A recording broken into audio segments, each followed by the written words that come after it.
இன்றைக்கிங்க என்னோடய ஃப்ரெண்டோட வீட்டுக்கு பக்கத்து வீட்டில் ஒரு நிகழ்ச்சி நடக்குது. அதைத்தான் நான் உங்கள்கிட்ட சொல்கிறேன். கேட்க பிரியமாக இருந்தால் கேளுங்க, இல்லைன்னா வேண்டாம். நான் கேட்குறேன், எல்லோரும் கேட்கத்தான் நான் உட்காந்துருக்கேன். கேட்குறேன். என்ன அவருக்கு வந்து அந்த தாத்தாவுக்கு 80 வயசாச்சு. 80 வயசாச்சா? ஆமாம். சரி. அந்த பாட்டிக்கு 75 வயசு. பாட்டிக்கு 75 வயசு. 75 வயசாச்சு. ஒரே பையன் கூட தான் இருக்காங்க. அப்புறம் என்ன, நல்லா தான் இருக்காங்களா? சரி, அப்புறம் என்ன? அவர் தாத்தா நல்லா வியாபாரமெல்லாம் பண்ணி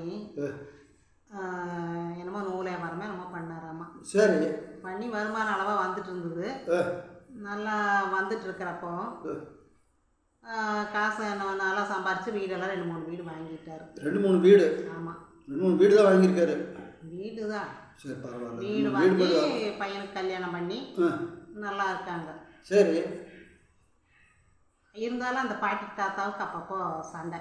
அது இருக்கத்தான் செய்யும். என்ன சண்டை வந்துட்டு இருக்கு. மருமகளோட இருக்கிறதே பெரிய அதிசயம். இதில் வேற நம்ம விமுக்குள்ள சண்டை இல்லை. ஒரே வீட்டில் வந்து இருந்துட்டு அந்த பாட்டியும் தாத்தானும் பேச மாட்டாங்களாம். எத்தனை வருஷமா?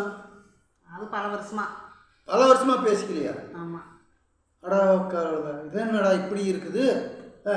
ஒரே வீட்டில் எப்படி தான் இருக்கிறது? அப்படி சாப்பாடு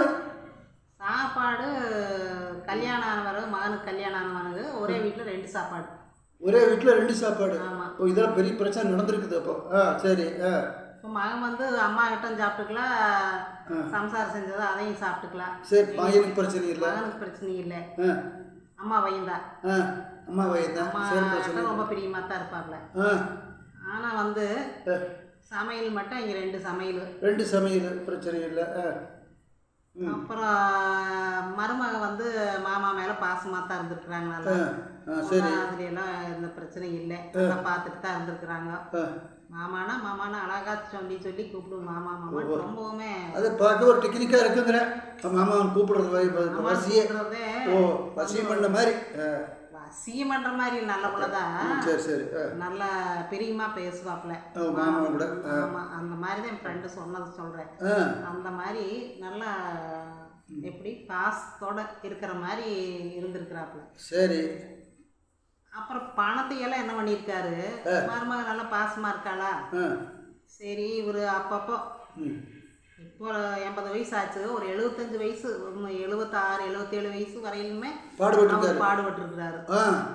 அப்போ வந்து இந்த பொண்ணுக்கு மகனுக்கு கல்யாணம் ஆனவங்க மகனுக்கு வருமானம் கம்மி. சரி, என்ன பண்ணியிருக்காரு, சரி அப்படின்ட்டு மருமக கையில் கொண்டு போய் கொடுத்துட்றது பணத்தை. சரி. அப்புறம் சரின்ட்டு மருமக ஒன்றும் சொல்ல, சரி மாமனார் கொடுக்கும்போது என்ன பண்ணுறது அப்படின்ட்டு மகன் வாங்கிக்க அப்படின்னு சொல்லிட்டாரு. அப்படியே காசு கீசெல்லாம் அப்படி கொடுத்து வச்சுட்டாரு. அப்படியே கொடுத்துருக்குறாங்க. அந்த அம்மா கேட்டால் மட்டும் மருமக கேட்ட நீ 10 ரூபா வேணாலும் அங்கே தான் கேட்டு வாங்கணும் அப்படின்ட்டாரு. என்கிட்ட கேட்கறக்காக தான் போச்சு. இப்போ தாண்டா வந்து அப்புறம் ஆனால் வந்து சின்ன வயசுலேருந்து இந்த அம்மா எவ்வளோ கஷ்டப்பட்ட மகனை வளர்க்குறதுக்குன்னு வீடு வாசல் கட்டுறதுக்கு எல்லாமே ஹெல்ப் பண்ணி எல்லாம் வேலை செஞ்சுருப்பாங்கல்ல. ஆமாம், பண்ணி தான் இருக்கேன். இப்போ வயசான காலத்தில் இவர் பண்ண அநியாயத்தை கேளுங்க. தாத்தா பண்ண அநியாயம் எப்படின்னா, இப்போ மருமகிட்ட பணத்தையும் கொடுத்துட்டாரு, எல்லாம் பண்ணிட்டாரு. கடைசி காலத்தில் இந்த அம்மாவுக்குன்னு ஏதோ சொத்து சோகமெல்லாம் வேணுமல்ல. 3-4 வீடு இருக்குதுன்னா மகன் பேர்லேயே எல்லா உயிரையும் எழுதி வச்சுட்டாரு. எல்லா வீட்டையுமே மகன் பேரில், மருமக பேரில் எழுதலான்னா மகன் பேரில் எழுதிட்டாரு. சரி, அது தப்பு இல்லையா? ஒரே மகன். ஆமாம், ஒரே மகனில் எழுதி வச்சுட்டாரு. சரி.